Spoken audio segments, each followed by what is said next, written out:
atolotray anao litera sy ny lazary ny voninahitra. Mety ka anao tokoa izany satria Andriamanitra mahagaga ianao. Nitantananay tamin'ny tananao ankavanana ianao Jesosy malala. Nafahanay namakivaky indray ny herinandro izay diavinay. Navitanay ny asa mandraranay. Navitanay ny fianaranay. Navitanay izay rehetra fantatrao fa masoa entinay hikarakarana ny fiainam-pananay ary indrindra tompo fa ny fiainan'ny ankohonanay. Tonga indray ary ankehitriny ny fotoana makina ny teninao dia no lalana ny teny izay vakinany ianao ary bitsika ao koa ny tsiraray avy ary tsisy ho latsaka ny teny izay vakin'ireo mpanomponao satria fantatray fa momba sy mialo lalana izany teninao izany ianao. Ary mbola ampitany izany aminay ihany koa ny mpanomponao izay mpividinao hitory ny teninao atao feno ny fanainao masina izy tompo ary anakona ny maha-olombelona azy ny ianao ka tsy hisy feo rena eto afa-tsy ny feonao Jesosy Kristy irery ihany izay teny kosa dia ho tanolona ka anireny ny teninao ka ho vatsim-panahy hoentinay indray mamakivaky ny herinandro izay ho diavinay Jesosy malala. Raha misy tsy mifanaraka amin'ny sitraponao izay ambara tompo dia hifonanay sady izany satria fantatray fa Andriamanitra mihaino sy mamela ny hevinkainao dia mitenena ary tompo fa mihaino izahay vahoakanao. Sotra raha eo. Amen. Miaraka amaky sy haino teny soratra masina izany dia vitantsika eo amin'ny Ezekela toko faha 1 ny andininy fafito ambin'ny folo ka hatramin'ny faha 1 Ezekela toko faha 1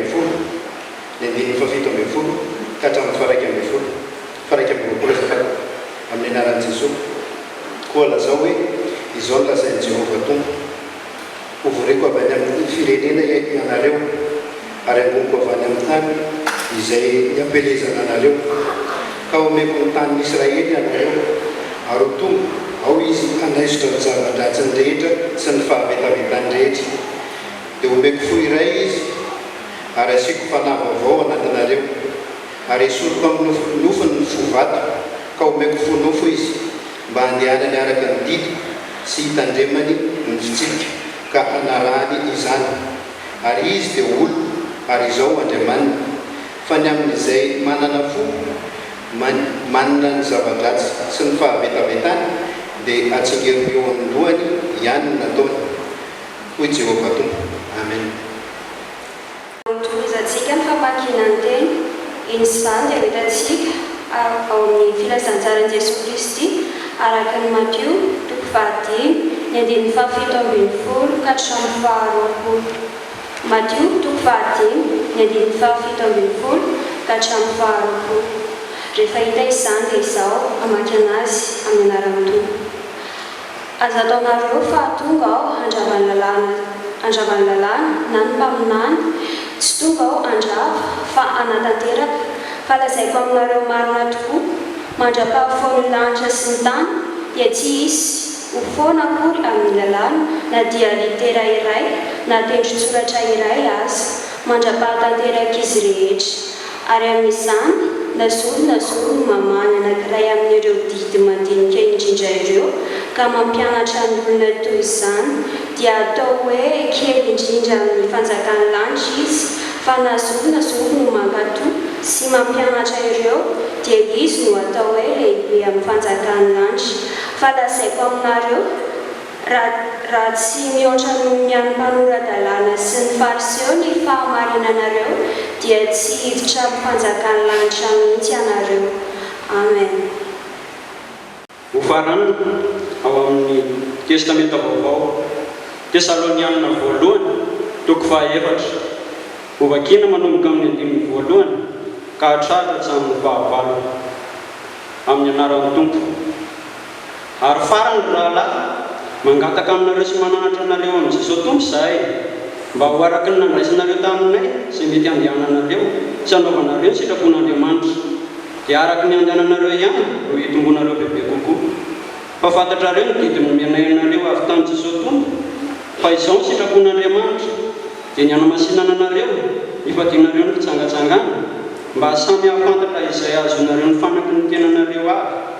amin'ny fahamasinana sy ny voninahitra, tsy amin'ny filana fotsiny tahaka ny amin'ny jentrisa izay tsy mahalalan'Andriamanitra, mba tsy hisy anao saina hifetsiny rahalany amin'izany, fa ny tompony mpamariny amin'izany zavatra rehetra izany, toy ny lazainay sy nambaranay taminareo lahateo. Fa Andriamanitra tsy niantso antsika ho amin'ny fahalotona fa amin'ny fahamasinana. Koa izay mandà dia tsy olona ny lavina, fa Andriamanitra izay manome anareo ny fanahin'ny masina. Amen. Ray masina sy ny Amen.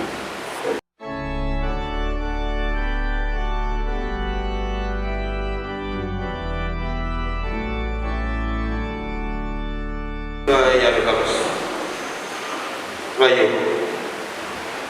dia tonga eto amin'ny fotoana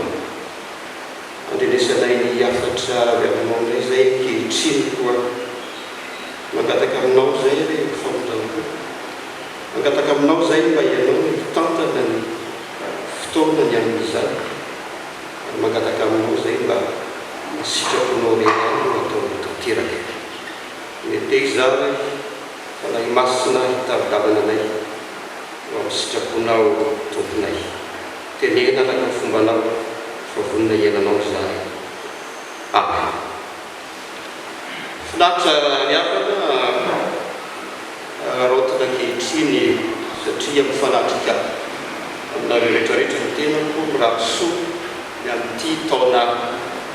diavitsika 2024 ity. Mahereza daholo satria fantatrareo fa miasarotra ihany ny vanim-potoana iainantsika, nefa mihoatra amin'ny zao tontolo zao dia hafa ihany ny fiangonana, hafa ihany ny zanak'Andriamanitra, ka ny zanak'Andriamanitra dia teneny hoe fa ny zanako sy ny asan-tanako dia aoka ho adidiko ihany, ho aza matahotra fa adidin'Andriamanitra foana isika zanak'Andriamanitra, ho dia mahereza indrindra mirahasoa ho amin'ity taona vaovao ity. Finaritra ho aminareo ny fahasoavan'i Jesosy Kristy tompontsika sy ny fiadanana avy amin'ny tompontsika raha teo. Ny vakiteny telo izay novakina tamintsika teo, ny Ezekiela, ny Matio, ny Tesaloniana, ny zavatra itovizany dia miresaka ny momba ny didin'Andriamanitra avokoa izy ireo. Na ny marimarina kokoa, Andriamanitra manamafina mampatsiaka fa izy ny tompon'izany didy izany, izy ny nanome an'izany, ary tsy ho foana zany mandra-pahafoana ny tany sy ny lanitra araka ny vakiteny teo, ary mitoetra zany ary endritra foana izy ny amin'izany didy izany. Manetsika ijery manokana ny ao amin'ny Matio, satria ny ao no mandravona izany zavatra rehetrarehetra zany, satria io zany dia tena mametraka manipika solineo izy teny frantsay, tena manitrikitrika fa ny tompo dia mampatsiaka fa tokony ary tsy maintsy tandremana ny didiny, na ny lalàna izay efa nomeny tamin'ny andron'ny zanak'Israely izay nomeny Mosesy zany, na ny lalàna izay tanteraka tao amin'ny Jesosy Kristy rehefa tonga Jesosy Kristy, izay lasa nomena famaritana hoe fahasoavana,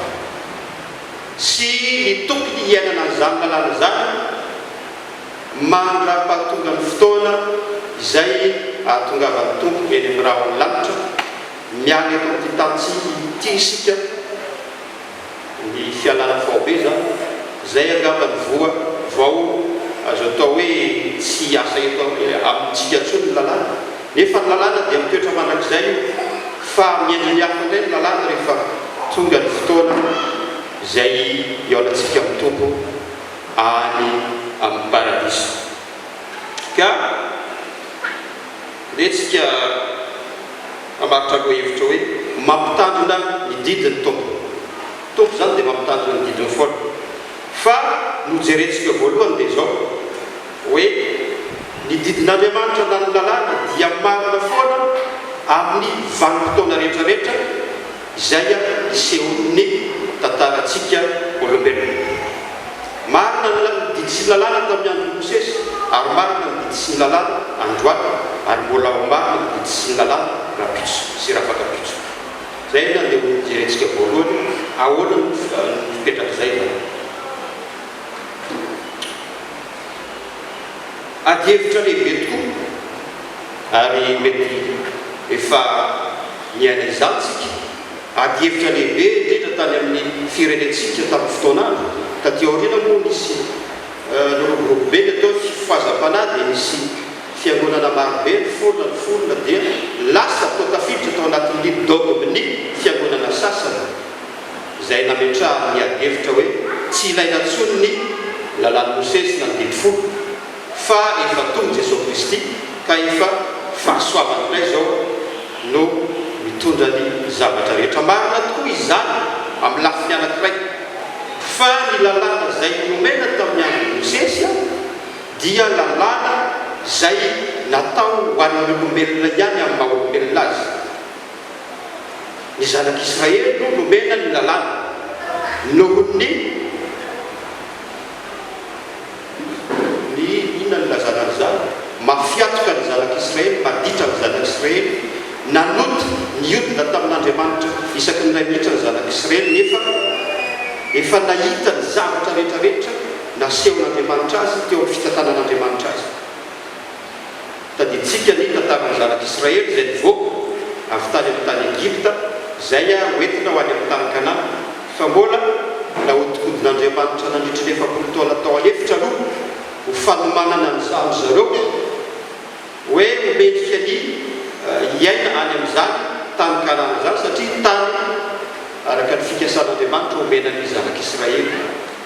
Dia teo indrindra no miseho ny tsy fanarahan-dalàna ny fahotana maro samihafa dia izay nahatonga an'Andriamanitra tapa-kevitra nanome tablety anankiroa amin'ny Mosesy. Mosesy nahazo tablety voalohany amin'ny olombelona rehetrarehetra sao dia mizesitsika hoe manana tablety fa i Mosesy namen'Andriamanitra tablety anankiroa fa saingy izao tao anatin'ny tablety nomen'Andriamanitra Mosesy ny didy sy ny lalàna ihany no voarakitra tao anatiny ary ny baiko nomenan'ny Mosesy dia hoe ampianarin'ny olona sy vakeo amin'ny olona ireo didy sy lalàna ireo ary tamin'ny fomba tena masika no nanomezan'Andriamanitra ny didy folo io tadiditsika tao teny mivoatra sy nefa tsy nety ny olona ho resan'Andriamanitra mivatana fa ny angavan'ny Mosesy aoka ianao ihany no miteny aminay fa raha Jehovah Andriamanitra ray no miteny aminay dia mifaty izahay. Dia ao aloha Mosesy tsisy tokony atao anareo zany fa ny antony dia tsotra ihany mba hahatonga anareo atahotra ny Jehovah Andriamanitra anareo mba tsy hanotanareo intsony. Izay no antony fizahan-toetra anareo no atao amin'izay nareo tsy hanota intsony amin'izay nareo tsy hodina intsony ary tena natahotra sy niroro ny vahoaka tamin'izany fotoana zany natahotra le lalàna zany lasa fitaovana nampatahotra dia ny fanarahana ny lalàna tamin'izany fotoana zany dia tamin'ny tahotra mba tsy ho arigan'Andriamanitra tamin'ny tahotra mba tsy ho vonono mba tsy ho faty satria raha voalantiky na dia na raha voadiso na dia iray fotsiny ary tendry soratra iray fotsiny amin'io lalàna io dia ao aloha zao soratra masina diso amin'izy rehetrarehetra misy fironisan'ireo lalàna ireo zay isa mahafantatra an'izay fironisana tsy didy folo ihany fironisany amin'ny ankapobeny izy rehetrarehetra eninjato mahery kely eo 3 sy eninjato zay no isan'ny didy sy ny lalàna zany nomeny tompo tamin'izany fotoana izany. Ka izay natonga ny ady hevitra zany taty aoriana rehefa tonga Jesosy Kristy satria Jesosy Kristy nanome didy vaovao zay anankiroa monja dia ny fitiavana an'Andriamanitra ray sy ny fitiavana namana zay didizay no nomeny Jesosy. Ary hoy izy hoe didy vaovao nomeko anareo dia mba hifankatiavanareo satria resaka fitiavana daholo, fitiavana an'Andriamanitra sy fitiavana namana. Ary ireo didy rehetrarehetra ireo izy sy ny lalàna dia efa miantona ao anatin'ireo didy anankiroa ireo. Zay zany no tateo aoriana no jerentsika ihany rehefa avy eo.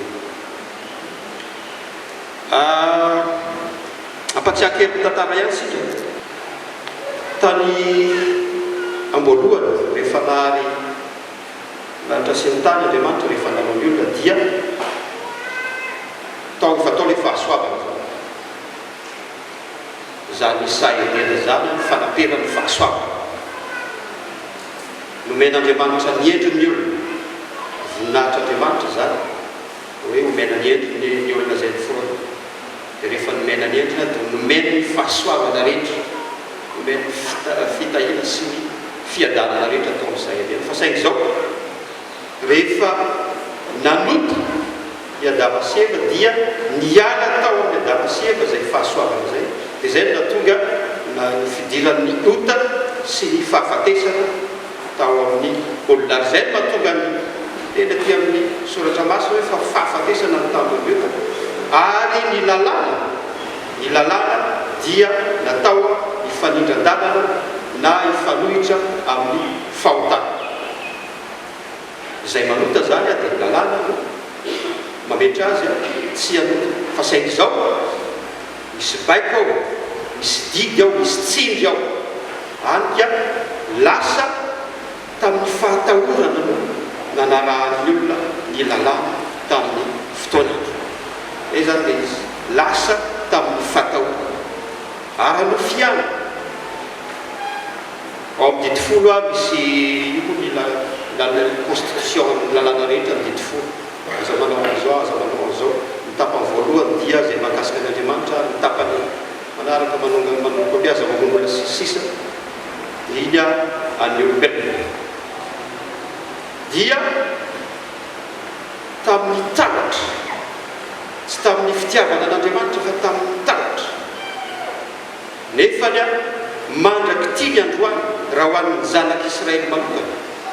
Didio fa hatreto ny efa niresahantsika teto zay hatramintsika miteny izao ny zanak'Israely mbola tsy manaiky amin'ny ankapobeny, mbola tsy manaiky fa i Jesosy Kristy no ilay Mesia irahan'Andriamanitra hitondra hifamonjena ho an'ny zanak'olombelona. Dikan'izany zany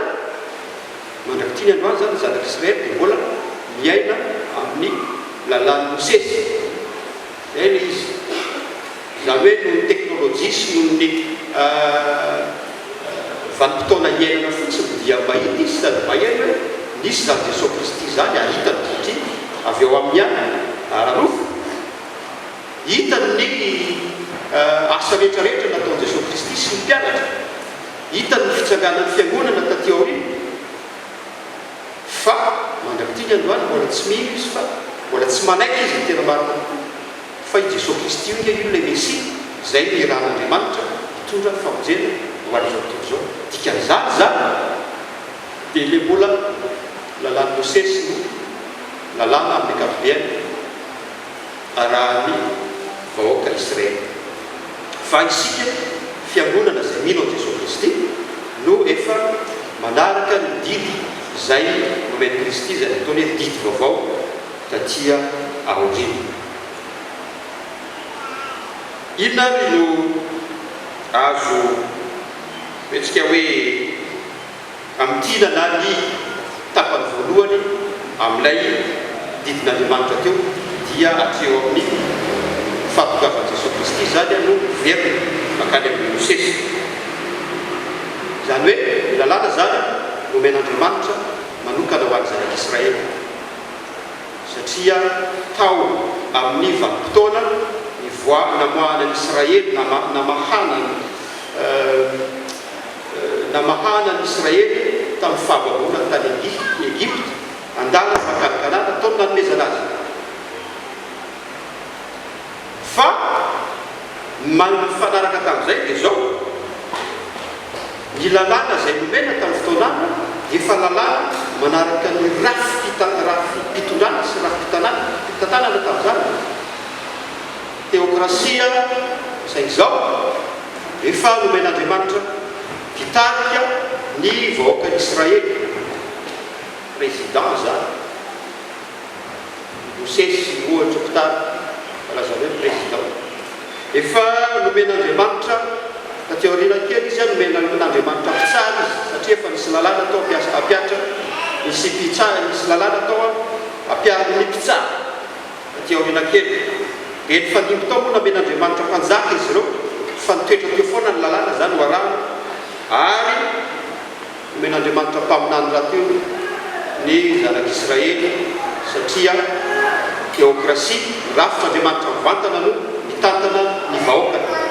fa nanendry mpitariky izy a nanendry mpitsara izy a nanendry mpanjaka izy a na nisy mpaminany izy a mba ho fampiarana ny lalàna araky ny rafitra fitondrana tamin'izany fotoana zany daholo nanaovana an'ireny ary efa mba namen'Andriamanitra liberté ihany koa ny vahoaka ny zanak'Israely hoe ataovy ary zay ataonareo zay tianareo hitantanana ny fiainanareo efa nomena ny lamina sy ny rafitra rehetrarehetra nareo mba andehananareo araka ny sitrako nefa ianareo to manao ny ataonareo foana dia ataovy ary zay tianareo atao zany natonga ny fotoana ataontsika hoe efajato taona dimampolo sy telonjato taona mialohan'i Jesosy Kristy nangina tanteraka Andriamanitra fa tsy niresaka tamin'ny vahoaka zanak'Israely intsony tamin'ny alalan'ny mpaminana tamin'ny alalan'ny mpanjaka zay nitendreny fa dia nangina tanteraka izy fa ny marina tokoa ny avana dia izao ny marina tokoa dia izao ny antony nanomezan'Andriamanitra ny lalàna ho an'ny zanak'Israely dia izao avy ao amin'io firenena io no amohan'Andriamanitra an'izy avy ao amin'ny firenena io no amohan'Andriamanitra an'izy aty amin'ny taona 0 an Jesosy Kristy zay le izy tika zany zany Andriamanitra dia sarotiny ary zavatra tena hoe tsy vazovazo mihitsy Andriamanitra ary entitra tamin'izay rehefa nanompo sampy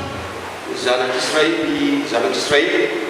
ary mety izay koa ny lafiny anankiray natonga an'Andriamanitra mitondra anazy niodikodina 7 taona tao anefitra aloha satria taiza izy mipetraka taiza ny zanak'Israely no mipetraka tao Egypte dika zany zany nisy kolotsaina firy niainany zanak'Israely tao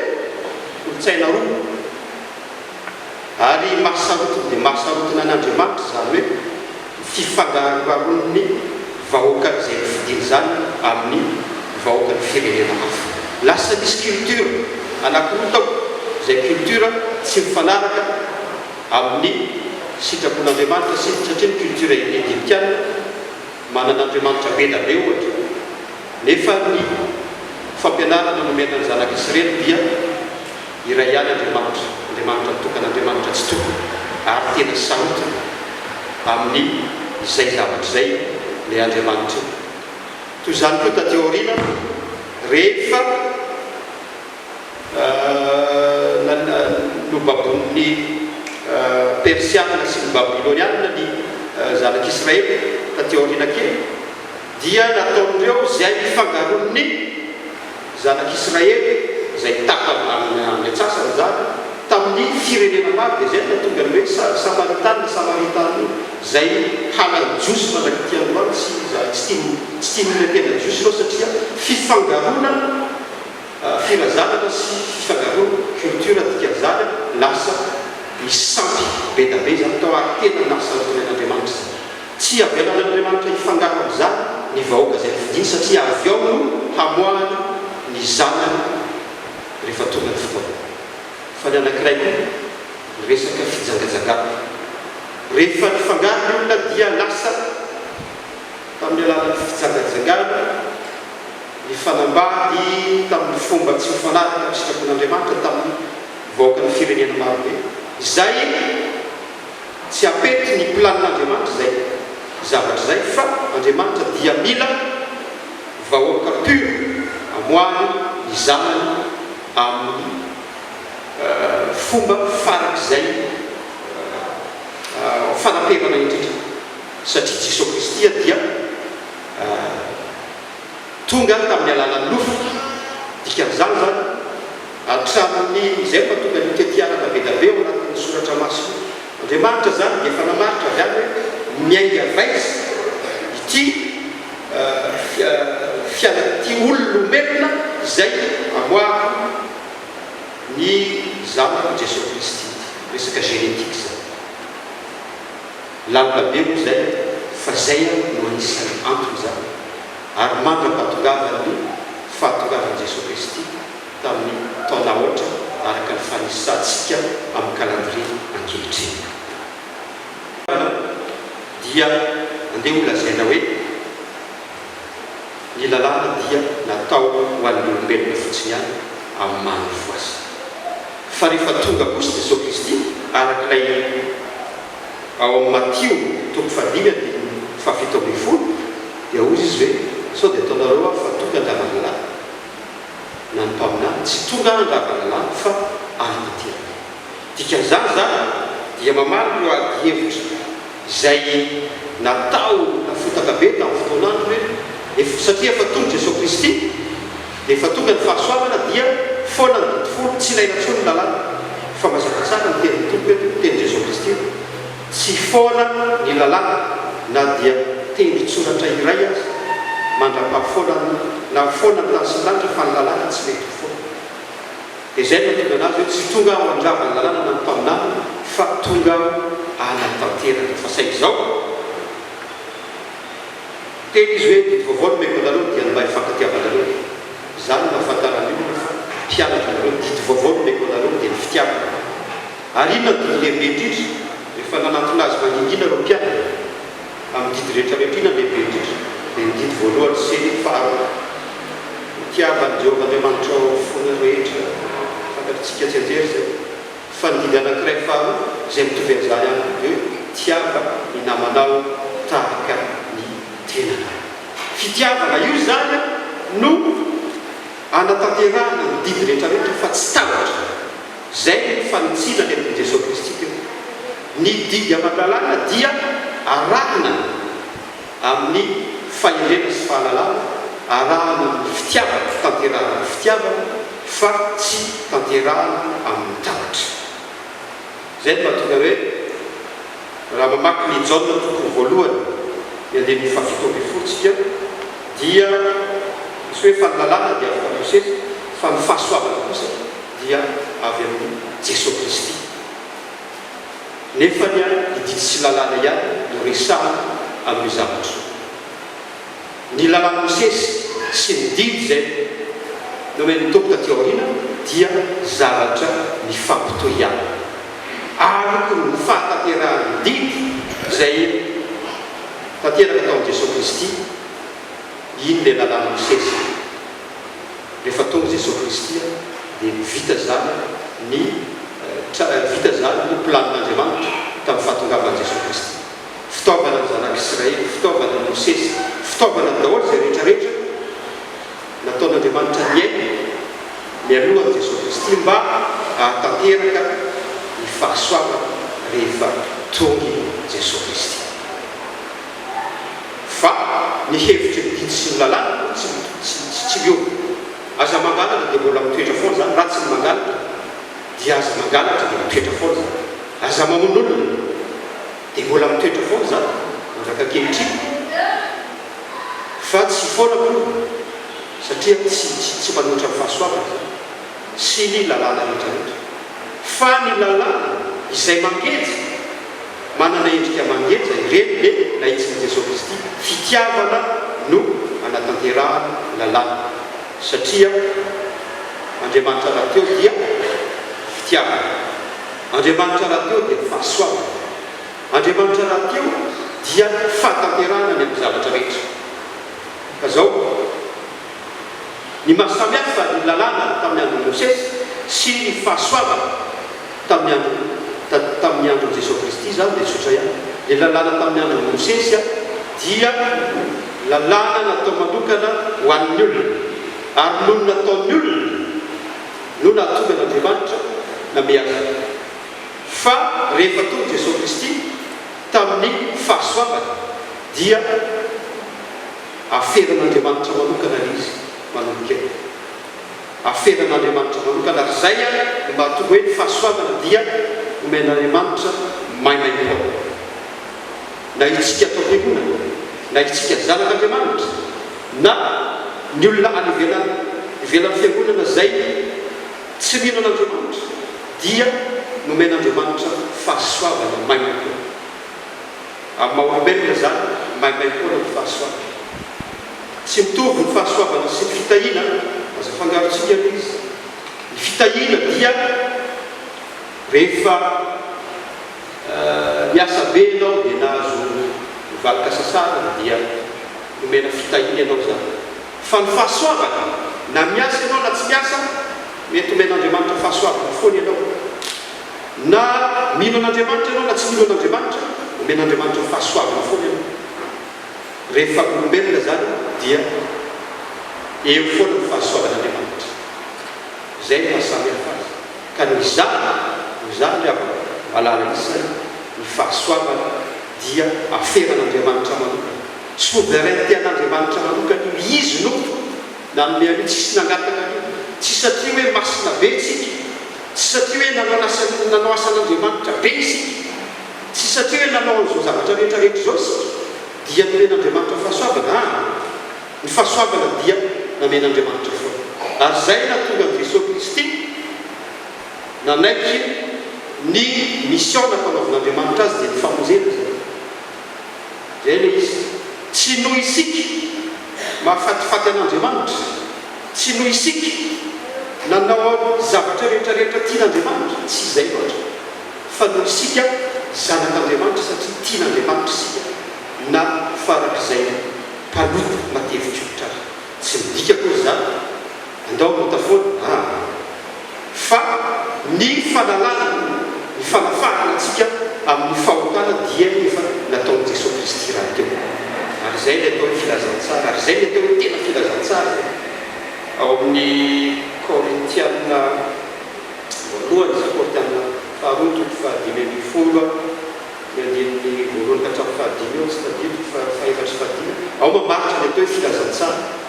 zay raha fitina dia hoe Jesosy Kristy maty noho ny fahotantsika nanaiky tena marina nanaiky faty noho ny fahotantsika Jesosy Kristy naleva araky ny nofo ao mariky fandevenana ny fahotantsika io zany batisa io le batisa atao amin'ny rano atao anaty am-piangonana ary Jesosy Kristy avy eo nandresy ny fahafatesana mba ho tanteraka dia atao hoe famonjena mba ho tanteraka ny fanaky hoe afaka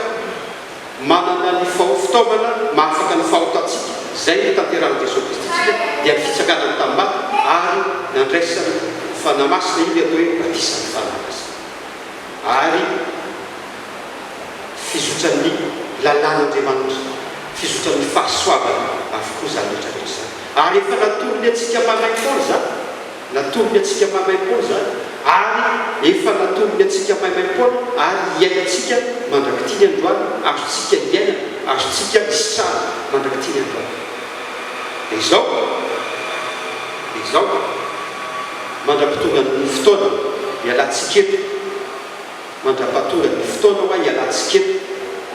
dia fotoana nomen'Andriamanitra atsika rehetrarehetra efa nomeny famelan-keloka tsika efa nivalideny zany ake efa afaka efa nafahany tamin'ny fahotantsika efa nampanantenen'ny fiainana mandrakizay zay izao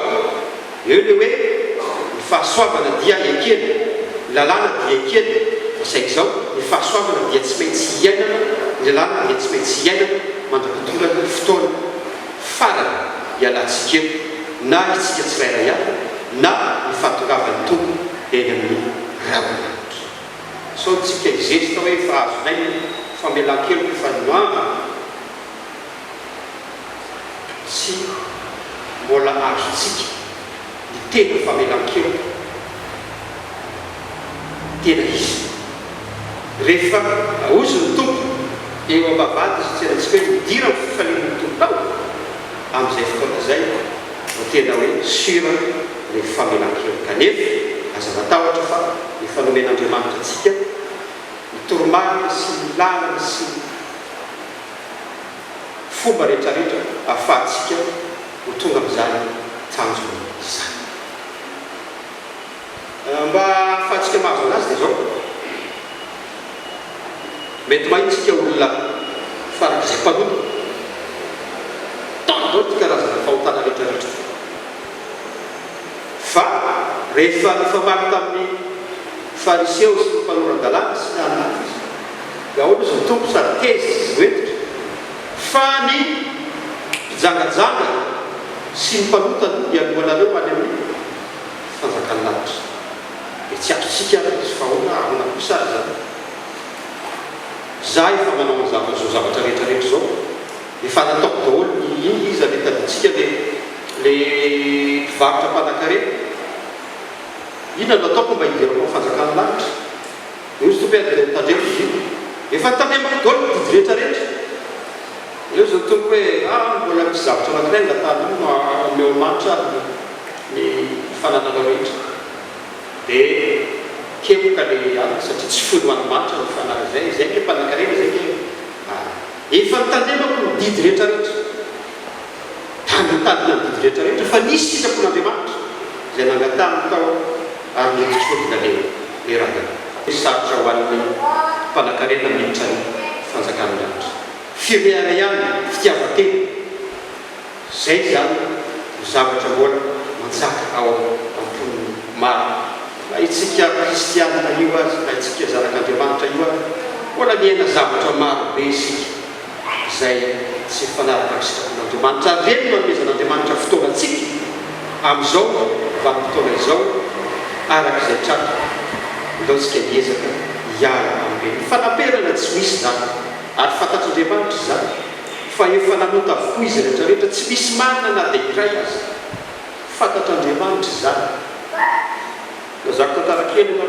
fantatrareo moa inona ny antony tonga n'Andriamanitra nanapa-kevitra hoe tsy Mosesy nitondra ny zanak'Israely an-Kanana inona no antony zay mamaky soratra masina dia mahatatakely ao le izy rehefa nomonomonona loatra ny zanak'Israely satria nona zay moa le mamofo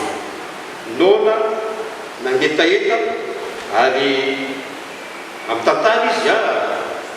ohatrany hoe tantara dia mahafinaritra ny tantara fa mba mandraisan'ny toerany zanak'Israely fotsitsika nentina nitokodina atao amin'ny tany efitra nandritry ny efapolo taona dia sarotra rano sarotra ny sakafo normalina be raha imonomono dia Andriamanitra moa intervenir hatrany tsisy sakafo nangataka sakafo dia nangatsaka iny nangatsaka ambany fa rehetra zavatra anankireto na tonga n'Andriamanitra nanapa-kevitra tsy ame nisy Mosesy ny privilège tondra zanak'Israely nitro amin'ny tany Kanana tamin'ny voaloha tamin'ny fangatahan'ny vahoaka voaloha satria nangetaeta ny vahoaka ny Mosesy koa moa lasy zay any tsy tompony andraikitra loatra Mosesy fa isaky nomena andraikitra dia miady varotra ohatrany hoe alao tsy zany mamaso fa alao olo-kafa ary toetran'ny Mosesy hatramin'ny farany io voatsitany zay atao amin'ilay zanak'Israely nefa izy efa namena tabilay tsara tare ahafahana mamaolana dia lasa izy miazakazaka makary amin'Andriamanitra ary amin'ny Jehovah inona ny atao fa tena tsy hitako zay atao ampinao dia nomena toromarika izy hoe aray voteanao dia kapohy ny vatolamo fa misy rano boboky ao dia tamin'ny voalohany eo natao tokoa na raha tsakany sy andafaka zay dia kapoka an'ilay vatolamo izy dia misy rano boboky avy eo amin'ilay vatolamo misotro ny olona dia afaka etaeta fa taty aoriana mbola miverin'Andriamanitra zay situation zay inona ndraiky ataoko fa mbola mimenomenona ndraiky reto tsy hitako zay anaovana anazy dia misy toromarika indray nomen'Andriamanitra hoe ndana ary ianao sy ny rahalanao makery amin'ny vatolamo ohatran'izao ary mitenena fotsiny ianareo dia isy rano boky andray fa saingy zao situation mafy loatra angamba ny dépression amin'ilay olona dia nisy antotsy ny amosesy dia rehefa tonga teo amin'ilay vatolampy tsy arak'izay nandidin'Andriamanitra azy natao fanalainy mitehany arona rahalany ary mikapohany ampahapezerana ny vatolampy saingy zao misy rano boka ihany misy rano fotra ihany dia misotro ny zanak'Israely dia afaka etaela fa rehefa tonga ny fotoana zany dia hoy ny tompo hoe tsy ianao no mitondra ny zanak'Israely miditra tany Kanana satria tsy nankato miteny fiaina azonareo zavatra ohatra hoe tsotsotra le izy fa tena fankatoava zay hoe amin'ny antsipriany mihitsy zany fitakian'Andriamanitra ny